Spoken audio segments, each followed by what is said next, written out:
John 6:63 and 68. Your words, Lord, are spirit and life. You have the words of eternal life. O devoted servant of God, Saint Francis Xavier, your heart was burning with love for Jesus. Impelled by this love, you went from country to country and spent yourself unto death, proclaiming the name of Jesus and the good news of salvation. That is why the Father filled you with glory in heaven and preserved your body from corruption here on earth. Filled with joy for these unique gifts, we join you in praising the Father, and now we ask your intercession for ourselves. You may pray for whatever you want through the intercession of Saint Francis Xavier.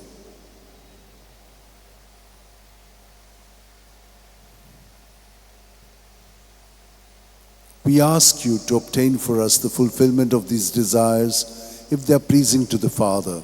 And for everything, together with you, we praise the Father through Jesus in the Spirit. Amen.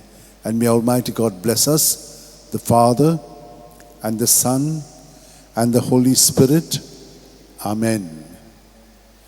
San Francis Xavier, Voda Cura, Radisam Chamogan, Las Lolia, Besangal Saiba, Desaram Cha, Sambalung Sodakal, Gopan Tuja, Besangal Saiba, Sharar Goincha, Sambalungam Ka, Gopan Tuja.